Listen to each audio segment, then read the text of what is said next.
It literally can affect everything from your knees to your hip to your back. What are you talking about right now? Are we live? Yes, we are live, and you're talking about your weird feet. I'm just telling you how important ankle mobility is because it's super important. Okay. If your ankles lock up, your knee will start to bend in different ways, and then your hip will start locking up, and then your back will get super tight, and you'll throw out your back, and you'll die. What are you talking about? I'm just letting you know. Dr. Mark, this has been podiatrist Mark Auska. You just got to stretch your ankles out. You got weird Hobbit feet. I know. I got like a lot of hair at the base of my toes. Those are definitely Hobbit feet. Sometimes I twist the hair. Dude, I'm going to barf. Did you ever have those kids in grade school? Like there was always that one kid with in my grade school, there was that one kid with really hairy legs, and he would just like twist areas of his leg hair, and it would just have, he'd like maybe have like 200 little porcupine hairs. Do you know what I mean? No. All right, never mind. That was you, wasn't it? No, it wasn't. You're trying to say it was somebody else. It was definitely you. I didn't hit puberty till like 22. I didn't have leg hair. You hit puberty? What's that like? I don't know. Okay. You're just coming in today to gross me out with weird stuff. You were telling me about a straw thing that you used to get boogers out of your kid's nose. That is normal. No, it's not. Yes. Man. Yes, it is. Erica will vouch for me. She's probably seen it. No, it's not that weird. It's just it's probably a straw. You're describing a straw. It's like, well, straws aren't 2 feet long. This is like a 2 foot long straw, and it has a little suction end to it, and it has a little mouth guard thing, and you just go and you suck the boogers out of the baby's nose. You're drinking your baby's boogers. No, there's no way the booger is going to travel 2 feet into your mouth. You tried to explain it to me as though you were siphoning gas out of someone else's car, and every time someone does that was a bad analogy. Yes, okay, I understand that now. You're grossing me out, dude. Are you just booger power? Like, is that your breakfast now? Is boogers? Boogers are boogers a liquid or a solid? They are viscous. Viscous. Okay. Yeah. They easily transverse all 3 stages of matter. Wow. When you're sucking it up, they turn into a gaseous state, and then you inhale them. Oh, is that why it's so gross? No, I don't know. Okay. I'm just making that up. I know. You know what nobody warned me about? What? Well, there's a litany of things that nobody warned me about when having a kid, but nobody told me that my infant son would be like dive bombing me, trying to bite me. Oh, he tries biting you? Yes. Like gnawing on you? Yes. Like your chin? If I'm holding him, he'll like rear his head back and then just dive at me to try and take a fucking bite out of me. Nolan just like gnaws on my knuckles a lot, but I think he's just teething. Yeah, but I mean, Nolan's older than Max is. Max can't be teething yet. He's too young. He's just 4 months. You. He's maybe a vampire. He just hates your stupid face. That is entirely possible. Yeah. But Nolan's thing is he bites Kelly's chin, like gnaws on it. And she just lets him? Yeah, it's kind of cute. But then I'll like put my chin there, and I'll just have like all this gross stub, and I'll just be like, just be fucking so pissed at me. Yeah. Speaking of wearing a mask, this beard, I was trying it. It's not pretty. I know that, but I had to go places yesterday, and I put a mask on. It was fucking miserable. Not going to last. Got to go. Should I bring back my mustache? Please don't. Remember that? Please don't. Remember that 2 weeks? You're going to be like, we're going to get people tuning in on the Twitch stream from NAMBLA. Just be like, who is this guy? No, it'll be NAMBLA, and they'll be like, yeah, we're with him. This is the guy that punched Rick Moranis in the face. You wish. You fucking psychopath. Is the NFL done? Are we done with the NFL now? I don't know. Isn't the Titans just fucked again? They're still supposed to play on Tuesday as of now, but they moved Patriots Broncos to next week. I don't think it's going to happen. Who gives a fuck about the Patriots? Just end their season. I said week 6, right? Week 6 is where we would get, and then they would shut it down. We're on week 5, right? Yes. Okay. So I'm thinking that was a pretty decent estimate. Yeah. We're all boned. But the Titans were all, like, they had positive tests, and then they went and practiced at a high school because they're fucking idiots. There's no one on the planet thinks that they're as invincible as NFL head coaches, and like just their coordinators and shit. They just think that nothing applies to them. And yeah, One of my favorite quotes of all time. I can't remember which college coach it was, but he was extolling the virtues of America and saying that we have the strongest military in the world because we are the only country in the world that plays football. Which, first of all, isn't even true. Fucking football. Just like the dumbest fucking thing on. You could name something dumber you could say than that, because I can't think of anything.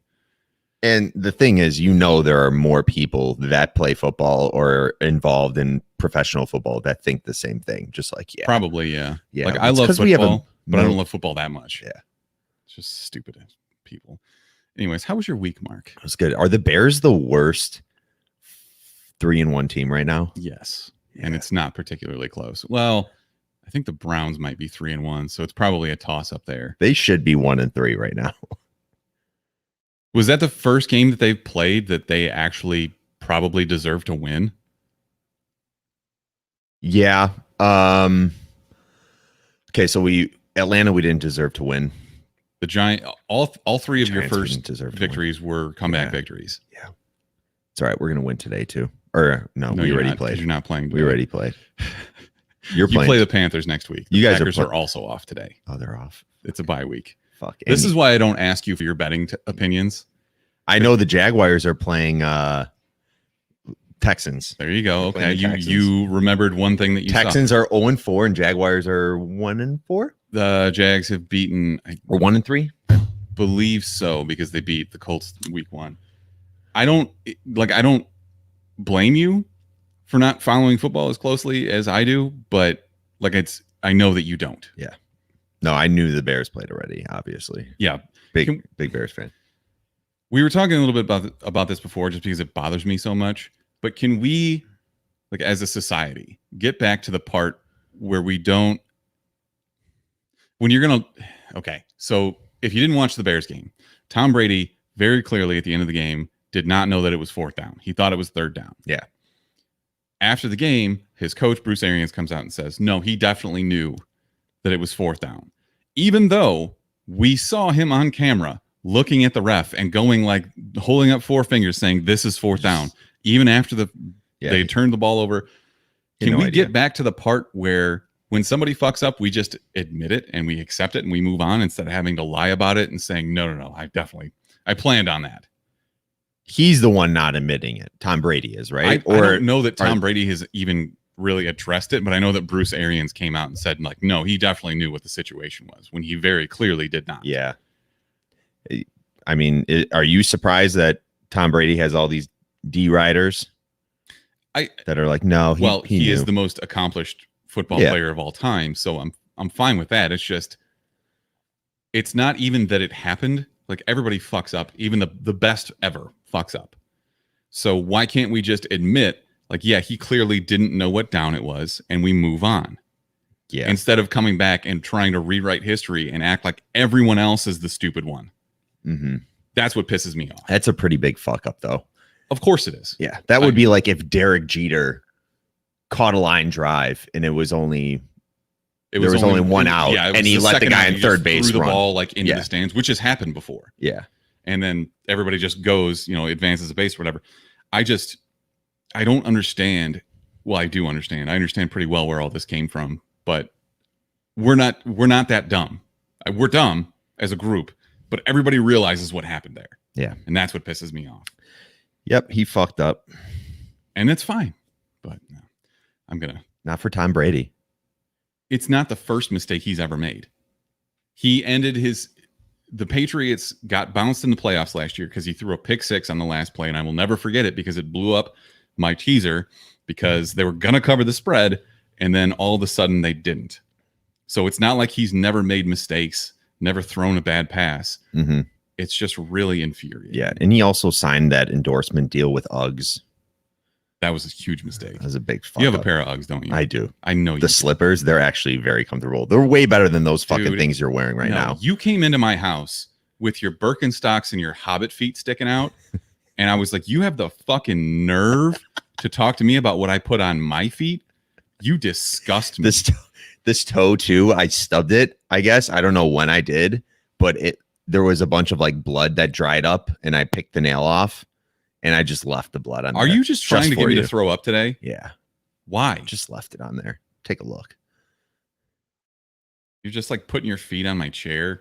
You're a gross person. Did you This know that? chair is fucking at least 30 years old. It's not. It's actually relatively new. It's very ugly. Don't get me wrong. Where'd you bought this chair? Oh, hell no.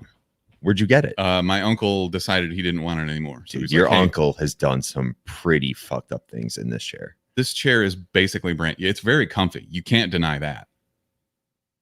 I can see you trying to deny it. I'm just looking for a stain right now. You're trying to Tom Brady gaslight me right now, and I'm not here for it.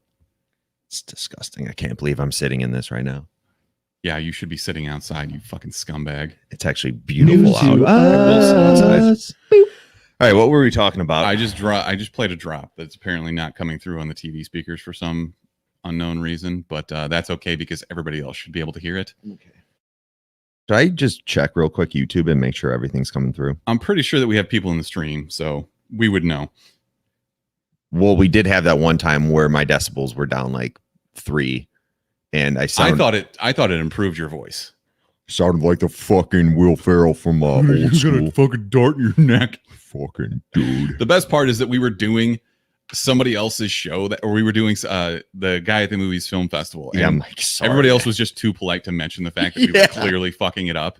If it was on our show, they'd be like, yo, guys. Yo, you guys sound like shit. Okay, we're good. Oh, before I move on, are you caught up on Lovecraft Country? No. Dude. I stopped watching after episode 4. Last week's episode was extremely disturbing. Okay. I don't know. I can't explain it, but if you've seen it, the dancing girl demons, it was just something about it. They were like, they have these really long claws and they're like these, I'm totally blanking on the term, but it's like an old school, it was super racist because everything in that show is about that. Mm-hmm. But they were just following this girl. And there's something really creepy about if you can see something and you turn and ask the person next to you, like, hey, do you see this? And they say no, but you very clearly in your mind know that it's there. Mm-hmm. There's something that like it compounds the creepiness. Are you talking about as a viewer or in the show? The character sees something. Okay, gotcha. And like they know that it's there, but nobody else can see it. Yeah. That's fucking creepy to me. Mm-hmm. But it was minstrels. They were like minstrels that were following a young girl around. It was very upsetting. So I'm pissed that you haven't seen it because I wanted to talk about it. You still recommend the show though? Yeah. And you're what, 6 episodes in, or it's getting towards the end of the there are only season, 2 right? left. Okay. It's very good. I love it. Okay. And I love I'm blanking on his name, but the guy that plays Atticus, the main character, he's super good. So anyways, the guy that they're thinking of casting as King, he reportedly has been cast as King. So good actor, proud, happy for that. Trailers. I did not know that New York Comic Con was going on this weekend, or supposed to. It's all virtual. I think ever since SDCC had really low numbers, everybody kind of stopped putting extra effort into it. Mm-hmm. They did some great panels. You know, I saw something with Patton Oswalt, and we'll talk some of that stuff later. But the thing that I'm most excited about that came out of this week is our first look at the Invincible show coming to Amazon. I love it. So it's animated. Mm-hmm. This is a Robert Kirkman comic book that was picked up, I think, like 2 years ago. They said that they were going to start making this. And our main character is voiced by Stephen Yeun of The Walking Dead. Yeah. And his dad, who is, I guess, the main focus. And it's really hard to talk about with spoiling everything because there is a very large turn that happens pretty early on. So I won't get into the story at all. But J.K. Simmons plays his dad. And I'm just very excited for this. The twists that happen throughout the story are absolutely wild. It's a brutal comic book, and the animation looks exactly like the artwork from the comic, which you know, I'm absolutely here for that. I've never read the comic book, but that's the first thing I picked up on because I can remember what the cover to number 1 looks like. They all have that same art style unless they have a variant, but yeah, they kept the animation true to how the comic book is. And my question to you is, are you happy that they didn't go the live action route with this? Yeah, because I think it allowed you to do more like there's aliens in the story. It's extremely gory and visceral. So I think that they'll be able to do more that way. It's really comparable to The Boys in that it's super fucked up. It's not You get a little taste of that in the trailer too, when he squeezed the guy's his head and his eyes started popping out and shit. Yeah, so I'm really glad that they're not trying to shy away from that, because the story needs to be told. It's Robert Kirkman, of course. It's gory and brutal. I'm fairly certain that Invincible started coming out before The Walking Dead. I could very easily Google that right now, but I'm just going to stick with it. Okay, say that's definitely what happened. But the voice cast for this. So Seth Rogen is on as a producer, but he's also lending his voice to a character. We don't know who they are yet, but Zazie Beetz is in there. Walton Goggins. This is a very heavy Walton Goggins episode. And if you don't know Walton Goggins, if you Googled him, you'd see a picture and be like, yep, that fucking guy. I don't know who Walton Goggins is. As soon as I do, but I don't. Most recently, he's been in Righteous Gemstones. He does some Tarantino movies. He was in Ant-Man and the Wasp. He's like consummate bad guy. Oh, okay. Exactly. That's the exact sound. Should have said the villain from Tomb Raider. Sure. Which nobody saw that movie. That's what you know him most from, then sure. That's what I think of him from. Also, Mark Hamill's in this. He's lending his voice, so I'm very excited. He can voice act? Wow. That's funny. I see what you're doing there. You're trying to gaslight me. Surprised about that one. I thought he just stayed in his lane as Luke Skywalker. Yeah, definitely. Any other thoughts on this, or are you just pumped? I'm excited for it. I like that they are doing animation and they're staying true to that comic book type of look and feel to it. So I think we're getting away from the idea that being animated is a stigma. You know, like it comes with negative connotation when you say this is an animated series. Yeah, and I'm happy for that. Did you watch the trailer for FATMAN? I did. Why does this movie exist? I don't know.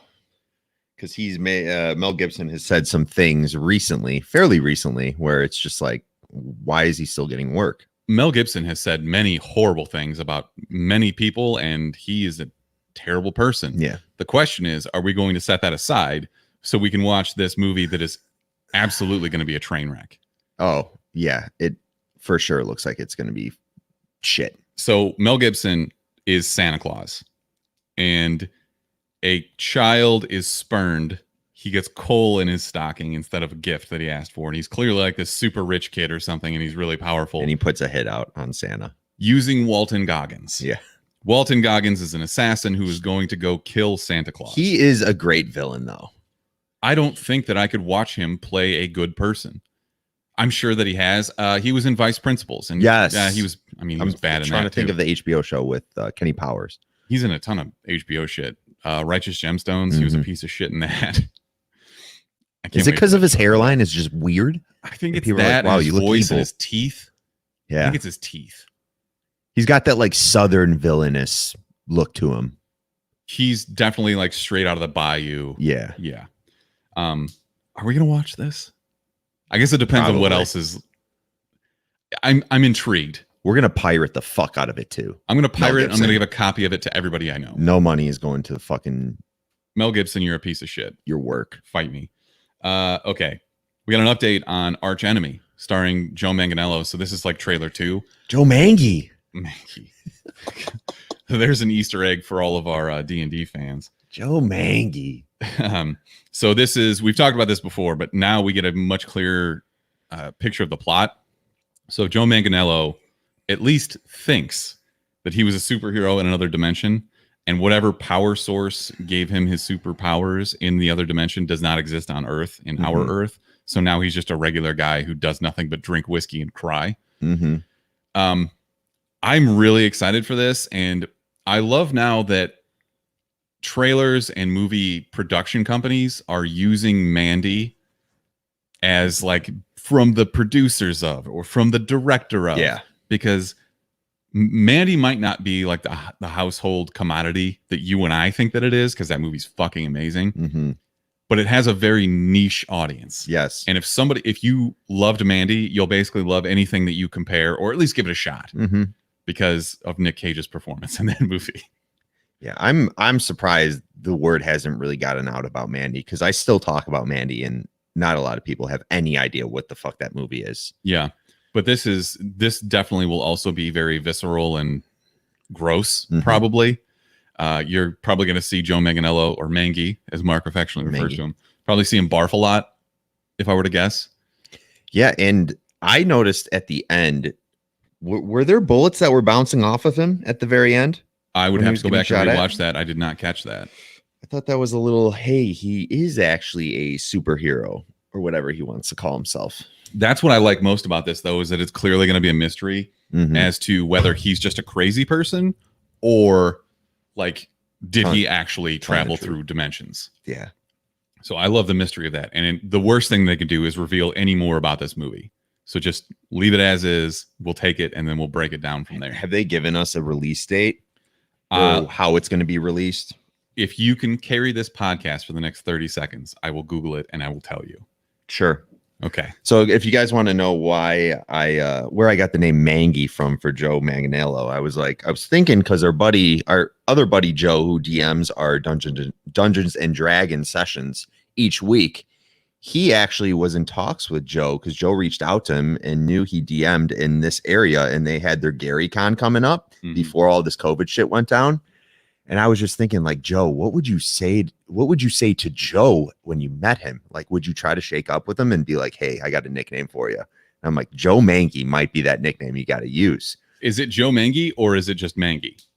You can't go right to the Mangy. You can't go right to the Mangy. You got to be like, Joe Mangy, my man. And he'll be like, kind of like that. I'm like, yeah. Get the fuck out. Like, don't ever fucking talk to me or look at me again. I'm proud of you for being able to carry this.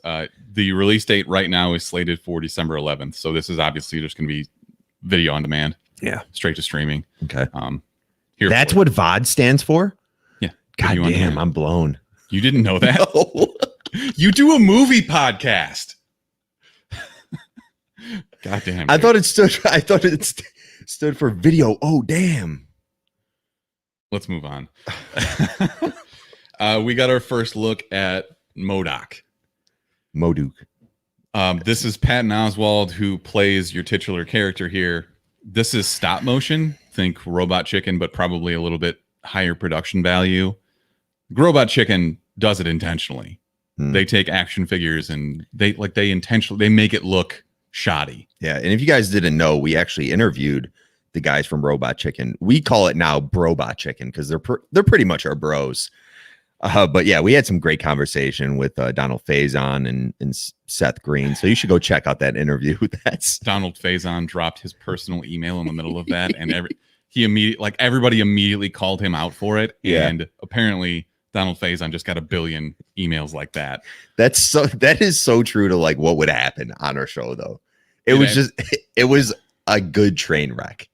The way that it just immediately devolved into absolute chaos. This is perfect. We couldn't even we don't keep things on topic, but we were trying to, and we still couldn't because these guys were like, nope, we're gonna fucking rip on Donald. Yeah, and they just kept saying his email address out loud, which I thought was hilarious. But that was back fun. To MODOK. Okay. I think this is kind of going to be in the same vein as Harley Quinn, in that it's kind of dumb, a little bit more adult themed. Mm-hmm. It makes fun of itself. Yeah, it's self-referential. I mean, it's going to be difficult though, because I know that Marvel is traditionally way more PC than DC, but they lent rights for Deadpool and stuff like that, so maybe it could be out there. Do you have any expectations for this whatsoever? I would like to see them go a slightly different route and actually not make it so like we're Marvel, like do something Harley Quinn-ish where you have a swear word every once in a while. Well, Harley Quinn swears terribly. I want them to make me forget that Marvel is owned by Disney. Yes. That's what I want. And I mean, by the looks of it, the stop motion stuff, has Marvel ever done anything like this or been affiliated with any type of show or movie where they use this type of animation? I don't think so. So it's already being different. Yeah, I can't think of anything. I just hope it continues. That's a good point. I'm excited for this. It's coming to Hulu, again, starring Patton Oswalt. Ben Schwartz's voice is in there. I heard him. Yeah. He played... you can't miss Ben Schwartz's voice. It's very apparent. Yeah. The voice of Sonic, for those who don't know. Also, John Ralphio. You will hear him later on in the show, I promise. All right, actual news. We got our first look at the characters from season 2 of The Witcher on Netflix, featuring Henry Cavill's leather ab armor for some reason. Why do I get why? But why have we as viewers not come to call out like every time they build in abs to a suit or armor? Well, Henry Cavill's abs are literally abs of steel. So this is one particular time where I'm going to let this slide because it is true. Okay. If you're going to give anyone a fucking plate of armor with shaped abs into him, you got to give it to Henry Cavill. Just think back. So this is supposed to be medieval, right? And think about all the extra work that would have to go into making armor to define all of the separate abdominal muscles. Do you think they left it like hot and malleable and they just fucking stuck it on him? He's like, ah! Just fucking pressed it against his rock hard bod. Elise makes a decent point. We've had to deal with armor bikinis for forever. Let us have the abs. I will never be the one that complains about Henry Cavill's abs because I would leave my wife for him and she knows this. But it's just, I don't know, the ridiculousness of it strikes me. If you're making bikini armor, that wouldn't add extra time to someone who like an armorer. Like it wouldn't take them longer to just cover up your boobies and your crotch. Yeah. But it is ridiculous. I'll give you that. How much money would you pay for one of those like sweaty locks of his hair after he gets done with the fucking sword fight? If he cut it off for you, if he looked you in the eyes and was like, here, how much will you pay for this? How much would you pay for it? I would roll a sleight of hand check and snatch it and then immediately eat it. Then poop it out a week later. Yes. And then I would clean it out of my poop and frame it on the wall. Okay. Is that what you wanted to hear, Mark? That's exactly what I wanted to hear. Thank you. Back to The Witcher, though. Ciri is clearly no longer the vagrant child running for her life. She's in training at Kaer Morhen. You see her with a sword, which I'm here for. Yeah. I know I've talked about this before. Once I finish The Witcher 3, I want them to make another Witcher, assuming that they actually finish Cyberpunk and that's a real game that's happening, and then they move on to The Witcher. It's coming in the month. Yeah, we'll see. I just still don't believe that it exists, even though it went gold. Hold on. Sorry. Did you see the picture of the guy in Japan for the Japanese script for Cyberpunk for the video game? How much they printed out all the script? It was literally 6 piles of script about 1.5 foot high. I mean, if you think about it, it's a game where you have to make a ton of different choices. So it's gonna be like a final bunch of dialogue options. Yeah. Right. That makes pretty sense. Ridiculous. Yeah. And as daunting as that would seem, that'd be an awesome job to have. To be the voice actor on something like that. Oh yeah. That would be so fucking cool. I was thinking like type up all that shit. No, that would be miserable. I'm good. Yeah. To write on that would be awful. Anyway, Cyberpunk doesn't exist. And I want Witcher 4 to feature Ciri as the main character. Okay. So we also saw a picture of Yennefer of Vengerberg in chains, and I don't know, I'm excited for this. But apparently season 3 is going to start filming basically as soon as they finish season 2 because they're so far behind on everything. That's a good move. You keep everyone a little bit more vested in the show when you can be like, okay, we have this ready. Let's put it out sooner rather than later. Not only that, but you can keep dropping little stuff like this that gets people talking about it, like you and I, where we're talking about Henry Cavill's abs. Yeah. Of course. We'll always talk about his abs or any part of his body, that jacked Otron. Yeah. Did you ever read Lumberjanes? No. I could have swore you did. Maybe I was thinking of paper. Is that a kid's book or is that a comic book? No. Is that an image book? Yes, it is. Okay. I've never read it. HBO Max has picked up an animated series for Lumberjanes. That's it. That's the news story. Okay. I thought you would be able to discuss this more in depth, but apparently not. I've never read it. Dude, they're fucking optioning every single indie comic book. Paper Girls is now optioned. I mean, we've had Descender, which I'm happy about. That was optioned back in 2012 by Sony. So it's like, I don't know. How many more titles are you just gonna? Do you think every production company is now just gonna try to grab any fucking indie title there are on the shelves right now for comic books because they know they're good stories, probably? Okay, but let's think about this from a business standpoint. Would you rather try to negotiate with Disney or Warner Brothers, or go to an indie producer, go to Image, Skybound, whatever, and talk to them? Yeah, Boom Studios, whoever. It's going to be so much easier to make a deal. There aren't going to be a billion hoops to jump through. That is obviously the simpler way. And frankly, I think some of the stories being told on indie books are better than the big names right now anyways. And they have been for the last 5-10 years. So I have no problem with it. Do you think Kirkman had a lot of say in the direction of how they took Invincible? Yes. Yeah. I think that Robert Kirkman is probably the outlier in terms of indie books. Because of the success of The Walking Dead, he can throw his weight around like that. And it's not a fat joke. It's just... Yeah. Speaking of that, the first episode, wasn't it black and white or was it not? No, it's always been color. Okay. They did like a marathon where they did everything in black and white. I don't know if you remember that. I was kind of surprised because I think that was Robert Kirkman's thing, is like how he wanted the book to look. And he was like, I don't want there to be color. And Walking Dead, the comic book, for people that have never picked it up, was black and white. And now they're doing the opposite of what the show did. They're going back and they just published the first issue in color, which is cool to have and look at. I've never understood going one way or the other. Like, pick a lane and stay in it. Yeah. I don't want you to go in. It was originally drawn to be black and white, and there's a reason for that. So just don't. Yeah, my point is, I was kind of surprised because I know Robert Kirkman had a large say in how the show went, that he wasn't like, no, you have to do this in black and white. It's just a thought. Would you rather have a writer who is super involved or somebody who gets hands the story off and gets out of the way, but is there to give their opinions on things? I would like it that way. Who would like to be more involved, but isn't like in the writer's room all the time and being like, no, you have to do it this way. I guess what I'm alluding to is Game of Thrones and the final season and how bad it was. And George R.R. Martin basically not giving them any story to go off of. And it sucked. Yeah, it was fucking terrible. Have you had any urge to go back and rewatch that show? Same. Fully out on it. I would like to eventually, but knowing how bad it ends, I would have to forget not worth it. The entire final season to go rewatch it. Yeah. Which sucks, but yeah. All right.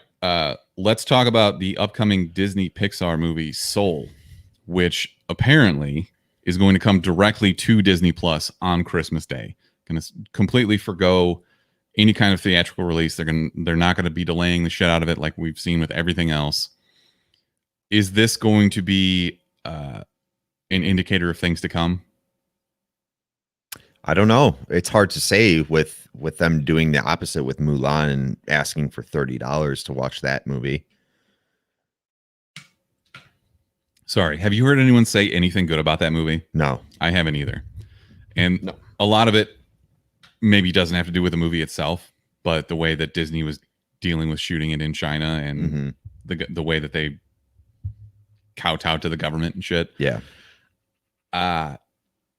Yeah, this has got to be the way to go going forward. Especially, look, just raise the price of Disney Plus. Do what you got to do to make your money back on production and shit like this. But it is very obvious. I don't know how to say this without being extremely bleak, so I'll just say it. But where there is money involved in large industries, that is your leading indicator for where we are in this stupid fucking virus. Like if theaters are saying we're not even going to try to go to theaters, or if production companies are saying we're not going to go to theaters, then you know it's going to be a while. Like there's not a vaccine that's coming tomorrow. Yep. So I appreciate though Disney releasing this if you have the subscription for free, because you got to think of it from like a parent standpoint. This movie comes out and the people that are going to have this subscription, besides us who just love Disney movies and Marvel movies, are going to be a lot of families who have younger children. And this is awesome for them to be able to be like, okay, open the presents. I got to get stuff ready for a family party. Put on this movie. Keep the kids, busy with something. It's a good move. Yeah. Something else I didn't think of, like maybe parents are extra cautious and wouldn't want to take their kids to a movie theater. So maybe that's why something like this is easier to put on a streaming service as opposed to Wonder Woman. Like Patty Jenkins came out this week and said, we haven't even talked about releasing it straight to streaming. Yeah. So it's interesting to see the different business strategies for these movie releases. And Regal just said, are they basically said we're done as a whole until 2021? Okay. We're done for now. Yeah, at least. Okay. I initially thought they were saying like we're no longer a thing. I mean, they're gonna have to get some kind of money from outside investors or government bailout or something. Otherwise, it's brutal. They don't. Movie theaters were already struggling because the home experience has gotten infinitely better than it used to be. Yeah. I still love going to the theater. I hope that we can do it again someday and it won't be super weird, but shouldn't they just be pivoting to drive-ins or something? Yeah, but then you have to have a place to do that. Knock down your movie theater. I know, but turn into a parking lot. But things are eventually going to go back to semi-normal where we're not.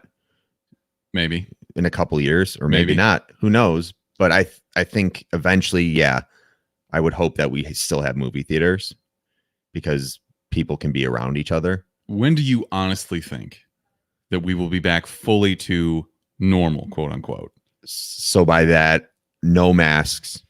Let's say stadiums filled. Yes, pretty much completely. Exactly. The United States. When do you think that's going to be for us? I will say 2023. I was talking to my wife about this last night, and I said summer of 2022. Okay. I think that's a safe bet. Mm-hmm. We're so fucked. I know, man. We're all so dumb. Shitty. We don't deserve good things anyways. I know. We should just get It's crazy that this shit happened, though. Yeah. So crazy. You take things for granted, and now looking back, you're like, fuck, that was awesome. Remember when we could just go to a bar? You just go to a football game and like be around so many fucking people. And now you look at like past NCAA games or NFL games or NBA games, and you're like, there's so many people there. And now what the fuck? Now you hear somebody cough, and everybody turns and looks. Yeah. Fuck. Just like, nah, man, I just fucking hit this fucking fire kush. Yeah, when you used to be able to pass a joint. Remember when this whole thing was started up? It was back in, I think, early March when all this craze was going on. And we had the segment where we were thinking of movie plots. And I thought of the Joe Rogan Pineapple Express kind of thing where they were just stoners, but were afraid to smoke because of fucking coughing in public. And people would be like, he got COVID, and fucking want to kill them. That's, man, those were simpler times when we thought everything was just a big joke. Yeah. I'm really happy though. Remember when you tweeted when you were coming back from that work trip and you're like, oh, you think a mask is going to protect you? Yeah. See, here's the thing.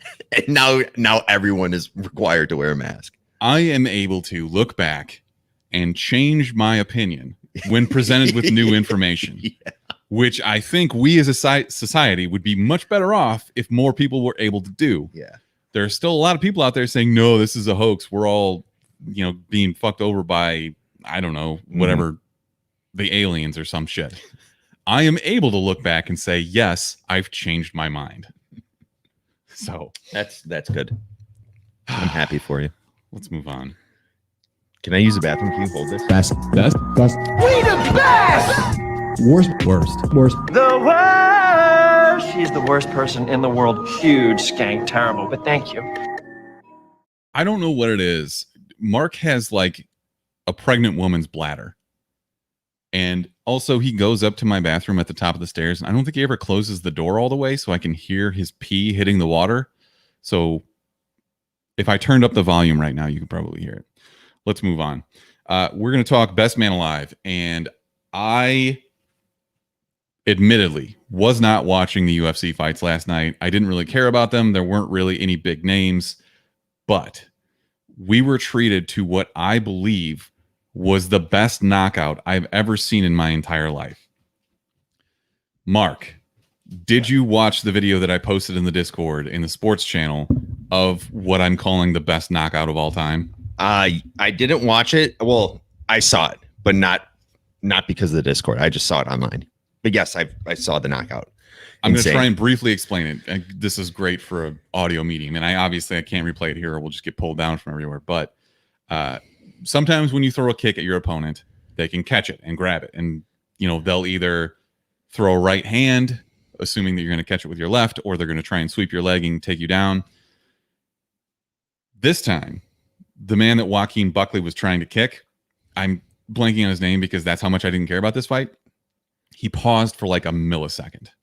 A half second too long. Mm-hmm.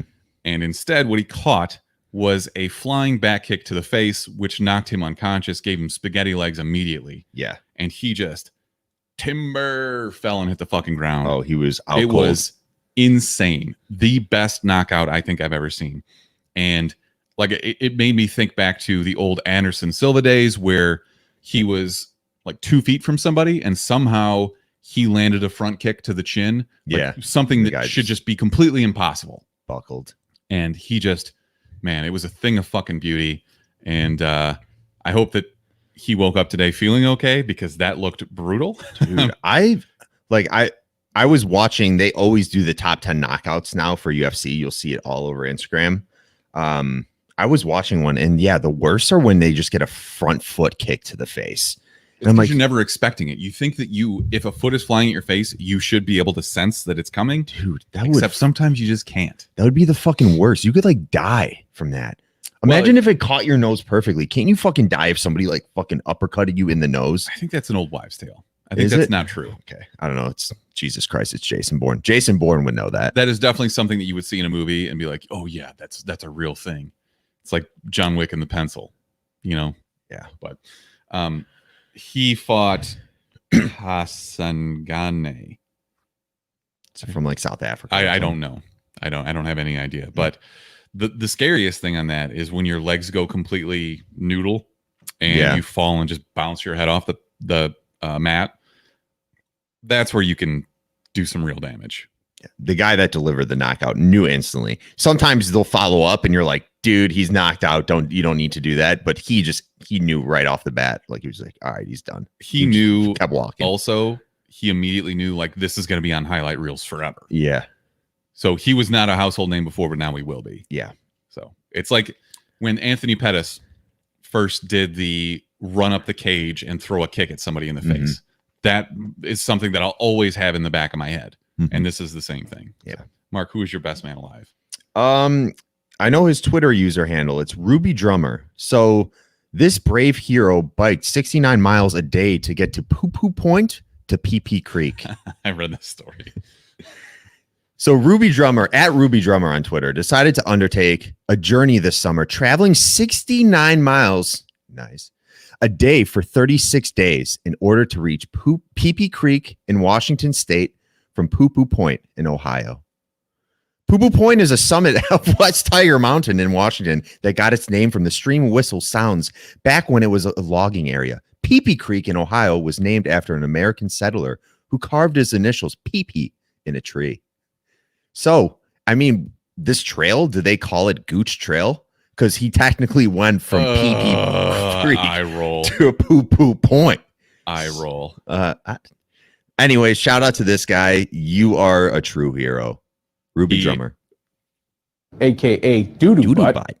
He traversed the taint. Dude, shut up. What?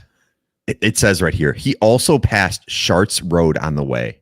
No fucking way is that true. Sharts Road. Look that up. Is that a real Sharts Road? You want me to Google Sharts Road? This is going to end up in Sharts Road. If it's in Ohio or Washington or like around there, I guess it's true.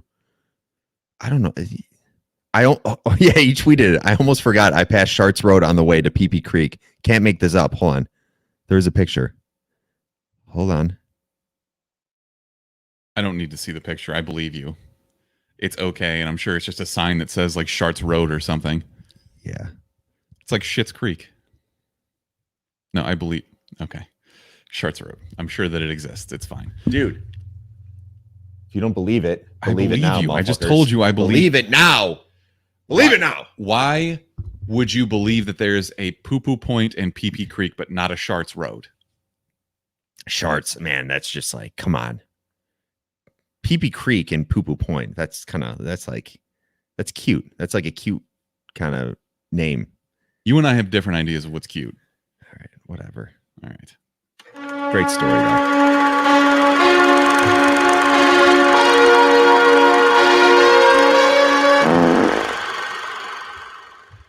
What an apropos sound right there too, the fart. All right. I thought that we needed a palate cleanser after we watched Possessor last week. Do you agree? Mm-hmm. That was a really fucked up movie. Yeah. This is the opposite of that. Completely opposite. So we watched Hubie Halloween, which dropped on Netflix Wednesday of this week, starring Adam Sandler. It feels like Adam Sandler's going back to his roots with just being an idiot character who has a dumb voice. Yeah. I'm here for it. He told us, he fully warned us if he didn't win an Oscar for Uncut Gems, that he was going to go back to making the worst movies ever made. Yeah. I'm fine with it. I actually really enjoyed this movie. I know you did. I don't know if I could really say the same thing. It was, dude, I like Billy Madison and all those Adam Sandler movies as much as the next guy.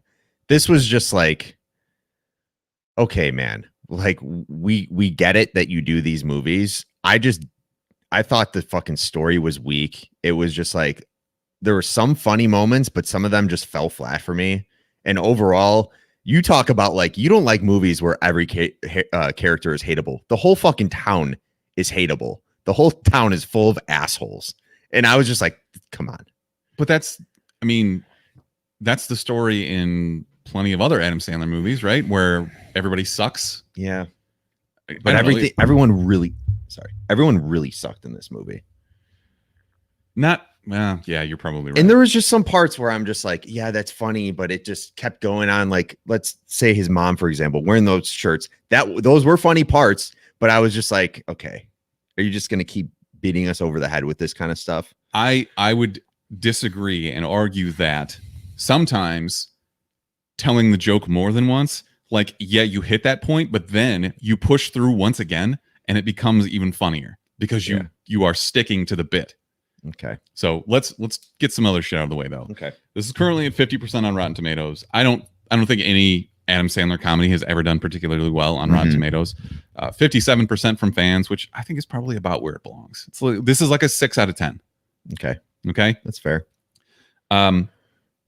This is directed by a guy named Stephen Brill, who you wouldn't know by name, but you would know all of his work. Yeah. He's worked with Adam Sandler a ton. Also, something interesting about him that I didn't know, he directed all the Mighty Ducks movies. Oh, nice. All 3. So didn't know that, but he also did Mr. Deeds, Little Nicky, Sandy Wexler, Ready to Rumble with Kevin James, The Do-Over. Adam Sandler's just notorious for working with people, his friends, like Rob Schneider is in this. Steve Buscemi, Julie Bowen. I mean, she was in Happy Gilmore. Yeah. Like he's been working with the same people forever, and that's just what he does. What I'm more surprised by is that they took this movie and did it in Salem as opposed to going to a tropical island somewhere, because that's what he's best known for, especially recently. Like he'll go make a movie, a studio will pay for it, and he'll just hang out on a fucking Hawaiian island for 3 months. Just go with it. It's genius. I can't even hate on it. But this is Hubie Halloween. Hubie Dubois is played by Adam Sandler, and he's just this too good of a person, I think. Yeah. And he cares too much about Salem and especially Halloween, and he carries around his dumb little thermos that is basically Inspector Gadget. It just turns into anything, which I thought that's a recurring joke that I thought was fun. Okay, I thought that was decently funny. I think the other thing that was really well done about this is that it was not PG. Like this is not really necessarily a kids movie. It's PG-13. They get in a few dirtier jokes. You mentioned his mom wearing t-shirts. It was, I mean, I can't even think of any of them off the top of my head, but they were very clearly like adult jokes. Like what was the boner donor? Yeah. Was the first shirt that she put on, and Hubie like clearly doesn't understand it because he's also a grown child. Yeah. I think, for lack of a better term. I don't really know how to discuss this movie because comedies are difficult. You aren't focused on the story so much. You're more so focused on the jokes, and without just devolving to repeating all of the jokes that happen, how do you discuss it? So why don't you just give me your thoughts overall? So kind of repeating what I just mentioned, there were parts of this movie that I did enjoy. I enjoyed Steve Buscemi's performance. I thought he was pretty good. That was a good misdirect as well. Yeah. Like his character, I think the worst thing that you can be in a comedy like this is predictable, whether it's with your jokes or the story. And I think that some of the jokes were predictable, but there were also some brilliant one-liners in there that'll give you a good laugh. Yeah. There's a cast in here. There's Noah Schnapp from Stranger Things. I saw him. Sorry, I'm completely. Were you surprised when you saw him, like how much he's grown? Yes. Like, and it was upsetting to me. Like, in the back of my head, I'm like, no, he's still a little kid, Mhm. and he's not anymore. Now his voice has changed, and Yep. There are a lot of TV shows like I used to love the Goldbergs on ABC, and as soon as the main character hit puberty, I'm like, I can't fucking do this anymore. I'm worried that that's going to happen to Stranger Things, where everybody's just a grown up now. Yeah. And they're like, their voices are cracking, and they have acne, and they're trying to fight the Demogorgon. Yeah, but the thing with Stranger Things, you also now get a chance to like further love interests and stuff where it's not so like weird because they're 12 years old. Yeah, but I never really cared like, about that in the first place. Yeah, but now they can like have those type of relationships that are like, I mean, they progress the story because the stakes are higher because they have stronger relationships with each other because you have them, you know, dating or whatever it may be. I guess. Yeah, but anyways, yeah, Noah Schnapp's in this. Paris Burke, she's a Disney star, is in this. Is she like his love interest? Noah Schnapp's? Yes. Okay. Yeah. And then you have Julie Bowen, and that is one thing I was like, okay, yeah, you're bringing in all these people. She's from Happy Gilmore. It's awesome. The whole love interest part at the end and the love story, it just didn't do it for me. I was like, okay, But it got so wonderfully awkward. And that's what I'm here for. Okay. When you have to like, you're cringing, but you can't look away. I enjoy that. Yeah. I don't know, man. I thought overall, like, yeah, I get it. It's one of those Adam Sandler movies. It's not like, it doesn't have as strong as a plot as something like Happy Gilmore or Billy Madison. It's more of like the Nicky movie, or, you know, or Little Nicky, or Zohan movies. I or love whatever. that movie. Yeah, I love those movies. I know you do. So I just don't think it was as good as his other shitty movies. I think it was probably on the lower scale. So for that reason, I'm going to say stream it. I kind of wanted to say skip it, to be honest, because I thought it had some funny moments, but overall just kind of fell short. But I will say stream it if you are a big Adam Sandler fan for those movies, those ridiculously stupid movies that he does. We always talk about what your expectation should be going into a movie. You don't go into this expecting to see an Oscar-winning performance. Yeah. Don't go into this expecting an Adam Sandler just go with it type of movie. No, where it's a not little even close. bit more put together. This is ridiculous. This is fucking much ridiculous. more early mid-90s Adam Sandler than it is, you know, I'm trying to think of even Grown Ups. Like, this is not Grown Ups. This is much more a callback to his Little older Nicky, stuff. all that shit. The cast for this and any other, you're telling me you didn't laugh at the Shaq parts? Yeah, that was pretty funny. That was pretty funny. Not only that, but the Easter eggs, the callbacks to his older movies were plentiful in this.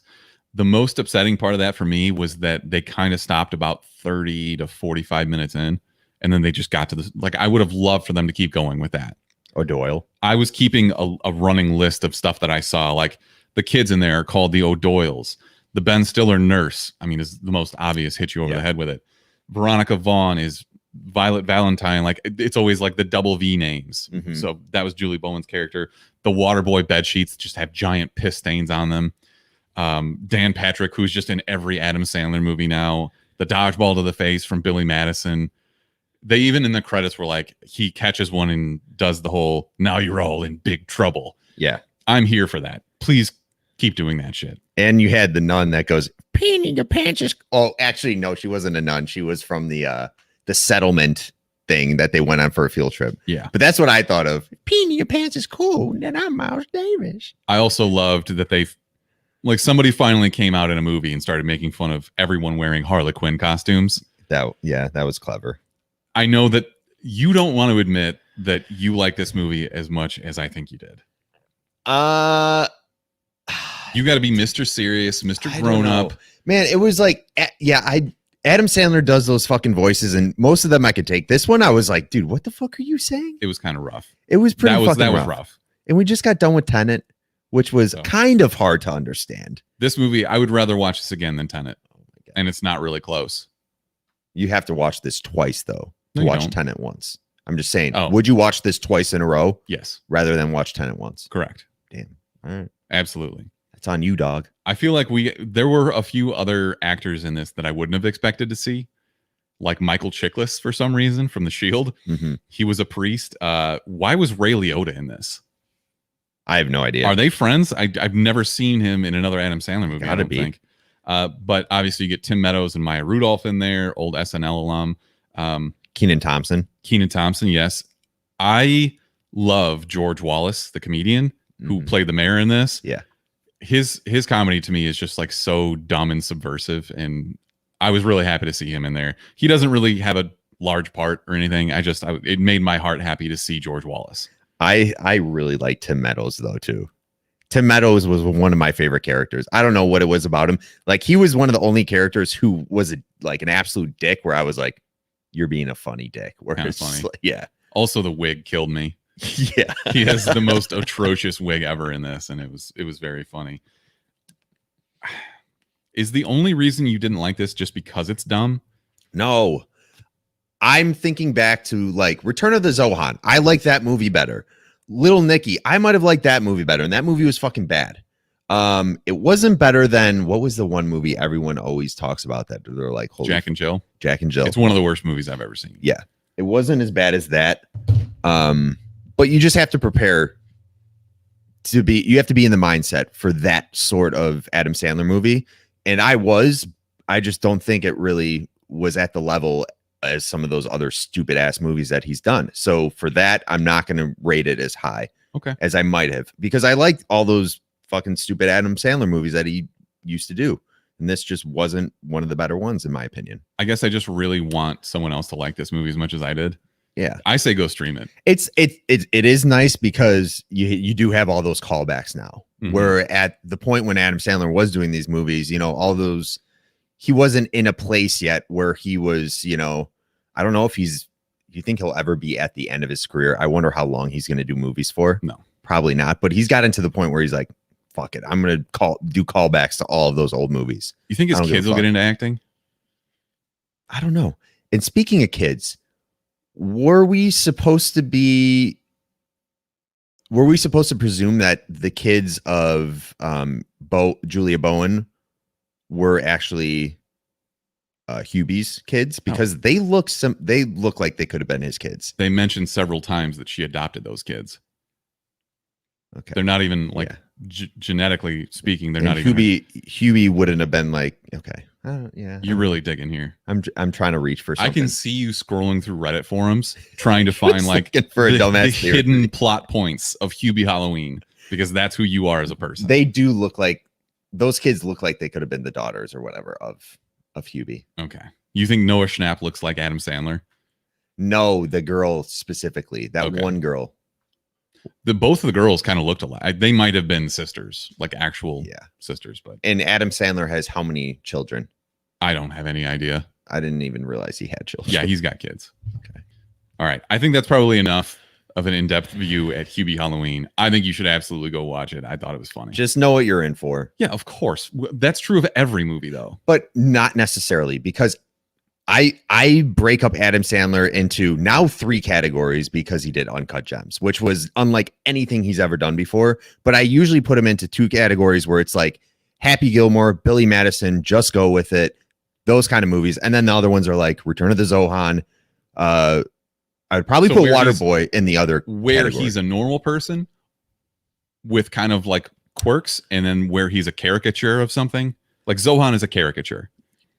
Yeah.